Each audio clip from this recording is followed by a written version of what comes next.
السلام علیکم ورحمۃ اللہ وبرکاتہ۔ ہمارے قوم کے اور لوگوں کے دماغوں کے شعور پہ، اعصاب پہ میڈیا اور سوشل میڈیا ایسا چھا گیا ہے، ایسا طاری ہو گیا ہے، ایسا طاری ہو گیا ہے۔ اور جو ہمارا یہودی میڈیا اور دشمنوں کا ایجنٹ میڈیا، اس نے اور پوری قوم کو نفسیاتی مرض میں مبتلا کر کے رکھ دیا ہے۔ معاملے کو سمجھنا ضروری ہے کہ اس کا کسی بھی بیماری کا، وائرس کا آؤٹ پٹ کیا آ رہا ہے۔ اس آؤٹ پٹ سے آپ فیصلہ کریں کہ وہ کیمیکل، وہ عنصر، وہ وائرس ہے کیا اور کر کیا رہا ہے۔ ابھی تک اس کی بیس میں جو آؤٹ پٹ ڈیلیور ملا ہے، نظر آیا ہے، وہ بیسیکلی زکام کا اور انفلوئنزا کی شدت ہے۔ ٹھیک ہے، تو یہ بات کلیئر ہو گئی کہ یہ مرض جو ہے یہ اعصابی ہے۔ ٹھیک ہے، یہ وائرس جو تحریک پیدا کر رہا ہے وہ اعصابی ہے۔ اور یہ بات جن کو سمجھ میں آ جائے ان کو پریشان ہونے کی ضرورت نہیں ہے۔ اعصابی تحریک اگر پھیل جائے تو وہ کن لوگوں کو ٹچ کرتی ہے؟ خاص کر وہ لوگ جو سور، کتا اور بلی کھاتے ہیں، ان کو یہ ڈیمیج کرے گی۔ اسی طرح وہ لوگ جو برانڈڈ انٹرنیشنل فوڈ چین کا پیزا کھا رہے ہیں، ان کو بھی یہ چیز ٹچ کر جائے گی۔ کن لوگوں کو ٹچ نہیں کرے گی؟ وہ لوگ جو ایسی بے فضول کی چیزیں، برانڈڈ فوڈ چین کی چیزیں نہیں کھاتے، ان کو کچھ بھی نہیں ہوگا انشاءاللہ۔ دوسری بات، جو جگر کے مریض ہیں ان کو بھی کچھ نہیں ہوگا۔ جن کو پیلا یرقان، کالا یرقان ہے، ان کو بھی کچھ نہیں ہوگا۔ اسی طرح جو لوگ عضلاتی تحریک بڑھی ہوئی ہے جن لوگوں کی، یعنی کہ بواسیر کے مرض ہیں، یا ان کو بلیڈنگ بہت ہوتی ہے، یا ہیز مینسز بہت زیادہ آتے ہیں، یا دل کی دھڑکن بہت تیز ہے، تو ایسے، یا سی بی سی رپورٹ میں آر بی سی بہت بڑا ہوا ہے، تو ان کو بھی ایسا کچھ بھی انشاءاللہ نہیں ہونے والا۔ تیسری بات، جو لوگ نسوار لگاتے ہیں یا سگریٹ پیتے ہیں، ان کو بھی اس سے کوئی نقصان نہیں ہونے والا۔ سگریٹ کا اپنا نقصان اپنی جگہ، وہ آگے جا کے ٹی بی دے گا، ڈیفینیٹلی ہارٹ کی بیماریاں دے گا، لیکن چونکہ ہارٹ کی بیماری وہاں ایکٹیو ہو چکی ہے، لہٰذا ان کو بھی اس اعصابی وائرس سے کچھ نہیں ہونے والا۔ اور تیسری بات، جو لوگ بلغمی مزاج کے ہیں ان کو نقصان کا خطرہ ہے، مگر کچھ باتیں ہیں کہ اگر یہ لوگ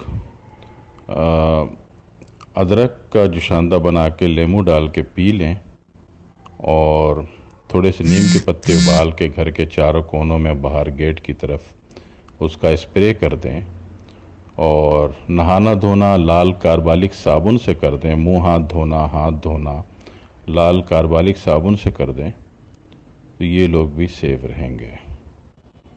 اور جو لوگ خصوصاً جن کی مومنٹ زیادہ ہے اور ان کا ملنا ملانا بہت زیادہ لوگوں سے رہتا ہے، جیسے پولیس ہیں اور دیگر فورسز کے لوگ ہیں، اگر وہ لوگ صبح ہی صبح وضو کے بعد وکس کی شیشی میں اپنی چھوٹی والی انگلی، جس کا ناخن کٹا ہوا ہو، وہ انگلی ہلکی سی ٹچ کر کے ناک میں گھما لیں، تو انشاءاللہ وہ لوگ بھی 100% اس کرونا وائرس سے محفوظ رہیں گے۔ ٹھیک ہے، کوئی ایسی ٹینشن کی، پریشانی کی بات نہیں ہے۔ ہاں، وہ لوگ جو سور، کتا، بلی کھاتے رہے ہوں، وہ اس سے کسی بھی صورت میں نہیں بچیں گے۔ اور سیکنڈری، وہ لوگ جو انٹرنیشنل برانڈڈ فوڈ چین والوں کا پیزا کھاتے ہوں، وہ بھی نہیں بچیں گے۔ ٹھیک ہے، احتیاط کی بات ہوتی ہے۔ ہر چیز کا اللہ رب العزت نے دنیا میں کوئی ایسی بیماری نہیں پھیلائی یا پیدا نہیں کی یا نہیں بھیجی جس کا علاج نہ اتارا ہو۔ اگر آپ کے پاس علاج ہے، علاج کی سمجھ میں آتی ہے، تو پھر اس دجالی میڈیا سے اور اس کے پروپیگنڈے سے متاثر ہونے کی کوئی ضرورت نہیں ہے۔ ٹھیک ہے، کوئی ایسی ٹینشن والی بات نہیں ہے.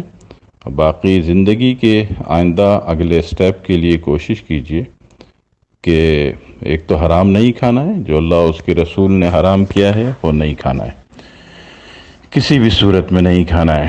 اسی طرح جو انٹرنیشنل فوڈ چین کی جتنی بھی آپ کے ہاں کھانے پینے کی برانڈڈز موجود ہیں، برانڈز کی چینیں کام کر رہی ہیں، یہ لوگ 100% اپنی ہر فوڈ میں حرام اجزاء ملاتے ہیں، کیونکہ ان کے یہاں بیماریاں بہت زیادہ ہیں. اتنی بیماریاں ہیں کہ CBC رپورٹ بھی فیل ہے کہ اس کے کس چیز کو کاؤنٹ کیا جائے.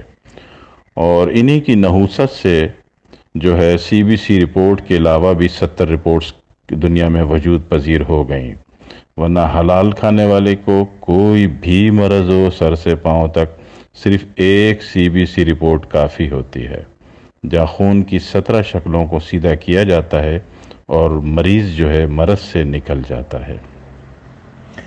بہرحال حلال حرام کی تمیز رکھیے، صفائی کا خیال رکھیے، اور اپنے جتنے بھی قیمتی صابن خوشبودار اور برانڈڈ اور فلانے اور ڈھماکے گھر میں بھرے ہوئے ہیں، یہ اپنے سسرال والوں کو تحفے میں بھجوا دیجیے.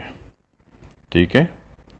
آپ جو ہے صرف لال کاربالک صابن استعمال کیجیے، صرف اور صرف لال کاربالک صابن. یہی باتھ روم سے نکلیں گے تو ہاتھ دھونا ہے لال کاربالک صابن سے، منہ ہاتھ دھونا ہے لال کاربالک صابن سے. خیر مسلمان تو کبھی منہ ہاتھ دھوتا ہی نہیں، مسلمان تو پورا وضو کرتا ہے. اگر آپ مسلم ہیں ہمیشہ پورا وضو کیجیے، نہانا ہے ہمیشہ غسل کیجیے. ٹھیک ہے نا؟ یہ نہانا، اشنان کرنا اور منہ ہاتھ دھونا یہ مسلمان کو زیب نہیں دیتا. منہ ہاتھ دھونا ہے پورا وضو کیجیے، نہانا دھونا ہے پورا غسل کیجیے. یہ نبی کی جو حدیث ہے نا، اس کے چھوٹے چھوٹے نقطے آپ کو بہت بڑے بڑے بھیانک نقصانات سے بچا لیتے ہیں. جو مانے گا وہ خیر میں آ جائے گا انشاءاللہ تعالی. آپ کی ضروریات علاج میں ایکسٹرا خرچ صرف 2 چیزوں کا آ رہا ہے، ایک لال کاربالک صابن اور دوسرا وکس، جس میں چھوٹی انگلی ٹچ کریں اور ناک میں گھما لیں، سکون سے بیٹھ جائیں. توکلت علی اللہ. نہ کرونا وائرس آپ کو کچھ کہے گا، نہ اس کا باپ آپ کو کچھ کہے گا. اس دجالی میڈیا نے، جس کے پاس خبریں نام کی کوئی چیز ہی نہیں ہے، ٹھیک ہے، ہمارے دجالی میڈیا کے پاس خبر نام کی کوئی چیز نہیں سوائے اس پوری قوم کو، پوری امت کو وہمی کرنے اور نفسیاتی کرنے. بھائی 6 دن سے اتنا دن رات کتے سے زیادہ بھونک رہے ہو. کسی ڈاکٹر سے، کسی معالج سے مشورہ کر کے قوم کو اس کا علاج بتا دو کہ بھئی یہ مسئلہ ہو رہا ہے اور آپ یہ 2 کام کر لیں. ٹھیک ہے نا؟ نہیں، قوم کو علاج تو بتانے کا سوال ہی نہیں پیدا ہوتا. قوم کو تو وہمی کرنا ہے، نفسیاتی کرنا ہے، الجھا دینا ہے، ٹینشن دینی ہے، پریشان کرنا ہے، ڈپریشن میں ڈال دینا ہے اس دجالی میڈیا نے. ٹھیک ہے؟ اور باقی امید ہے کہ آپ تمام حضرات سور، کتا اور بلی نہیں کھاتے ہوں گے، تو اس کے اجزاء سے بنے ہوئے انٹرنیشنل فوڈ چین کے جو پیزے کھا رہے ہیں اس سے بھی توبہ کر لیں. اتنی بھیانک ترین بیماریاں ہو رہی ہیں ان پیزے کھانے والوں کو، ہارٹ کے امراض، نامردی کے امراض، جسم پورا سافٹ ہو رہا ہے، کمزور ہو رہا ہے، لاغر ہو رہا ہے، کمزوری ہو رہی ہے، اعصاب مفلوج ہو رہے ہیں. اس سے آپ توبہ کر لیجئے. ٹھیک ہے؟ یہ چند کام کر لیجئے، اللہ رب العزت آپ کی اور آپ کے تمام گھر والوں کی زندگی اچھی کر دے گا، آسان کر دے گا انشاءاللہ تعالی. اللہ رب العزت عافیت عطا فرمائے. آمین. والسلام علیکم ورحمۃ اللہ وبرکاتہ.